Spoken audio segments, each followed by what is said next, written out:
Chers amis, bonjour, c'est à nouveau mon plaisir et mon privilège de m'adresser à vous à travers cette vidéo sur la chaîne Milky Way du ministère Melchisedec. Milky Way voulant dire la voie royale ou la voie du roi, celle que Dieu ouvre pour nous, cette carrière dans laquelle il nous appelle à entrer afin d'accomplir notre destinée. Et accomplir notre destinée est possible en faisant la volonté de Dieu, de notre Père qui est dans les cieux, sur la terre. Et pendant notre passage sur la terre.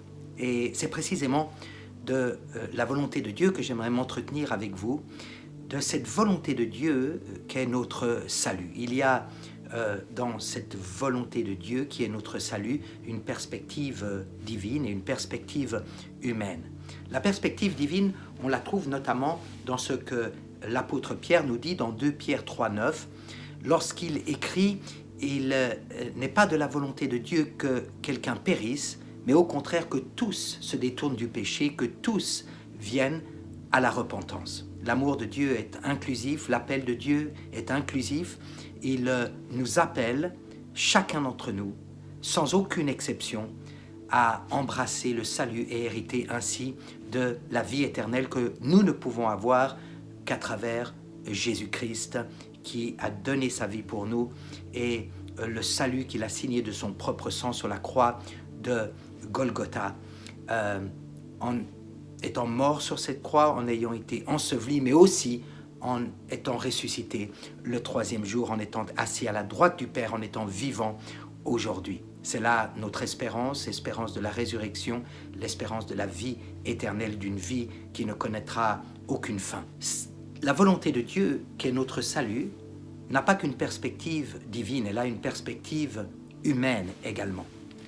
Jésus a dit dans son discours d'introduction de ce qu'on appelle communément le sermon sur le mont, que nous trouvons dans Matthieu 5, 6 et 7, et précisément dans Matthieu 7 et le verset 21, Jésus nous dit « Pas tous ceux qui me disent « Seigneur, Seigneur » entreront dans le royaume de Dieu, mais ceux qui font la volonté du Père. » Faire la volonté du Père fait partie intégrante de notre salut. À travers toute l'histoire de l'humanité, il y a des hommes et des femmes qui se sont approchés de Dieu, approchés d'hommes de Dieu, approchés d'organisations, approchés de ministères, avec cette question: comment puis-je être sauvé? Et chacun semble avoir sa formule. Certains vous diront crois de tout ton cœur et tu seras sauvé. D'autres disent il faut croire de tout son cœur, confesser Jésus-Christ de sa bouche et tu seras sauvé. D'autres disent oui, croyez de votre cœur, confessez de la bouche, mais repentez-vous aussi et vous serez sauvés. D'autres disent croyez de votre cœur, confessez de votre bouche, repentez-vous et soyez baptisés, ainsi vous serez sauvés. D'autres disent croyez de votre cœur, confessez de votre bouche, repentez-vous de vos péchés, soyez baptisés par immersion et vous serez sauvés. Certains vont plus loin en disant croyez de votre cœur, confessez de votre bouche, repentez-vous de vos péchés, soyez baptisés par immersion au nom de Jésus et vous serez sauvés.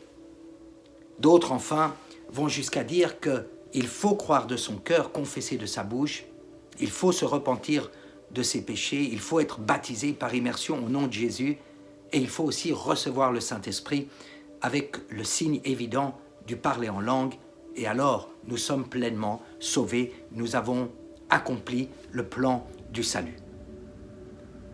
En réalité, rien de tout ce que je vous ai dit n'est faux dans ce sens que la Bible nous le dit et nous l'annonce. Mais toutes ces choses que nous avons mentionnées s'inscrivent dans un programme, dans un plan, le plan de la rédemption, le plan du salut, qui va bien au-delà de ce que nous avons mentionné. Et cet au-delà, c'est d'accomplir la volonté de Dieu dans les cieux. Un jour, un jeune homme riche est venu vers Jésus-Christ et lui a dit « Que dois-je faire pour hériter de la vie éternelle ?» Jésus ne lui a pas dit « Il n'y a rien que tu puisses faire ». Au contraire, Jésus lui a dit « Obéis les commandements ». C'est ce qu'il avait tâché de faire depuis sa tendre enfance. Jésus lui dit, il te manque une seule chose. Vends tout ce que tu as, donne-le aux pauvres, viens et suis-moi. Oui, c'est en suivant Jésus-Christ que nous pouvons pleinement accomplir la volonté de Dieu dans notre Père qui est dans les cieux. Alors j'aimerais vous encourager, chacun d'entre vous, à vivre dans le salut que Dieu vous a préparé. Dieu ne vous sauve pas de quelque chose seulement, comme de sa condamnation ou de son jugement, mais Dieu vous sauve de la condamnation et du jugement pour une vie en abondance et une vie éternelle qui commence ici sur cette terre. J'aimerais vous encourager à vivre pleinement dans votre salut, à œuvrer à votre salut avec crainte et tremblement, par celui qui œuvre en vous à la fois le vouloir et le faire, nous dit l'apôtre Paul dans Philippiens 2. Enfin, j'aimerais que nous nous rappelions ce que l'apôtre Jean nous a dit dans 1 Jean 2 et le verset 17. Le monde passe et ses convoitises aussi. Celui qui fait la volonté de Dieu, c'est celui qui demeure éternellement. La volonté de Dieu est votre salut. Alors, accomplissez cette volonté dans votre vie. Il est de notre responsabilité à chacun d'entre nous de chercher à savoir quelle est la volonté de Dieu pour nous. Nul n'est censé ignorer la loi des hommes nous dit.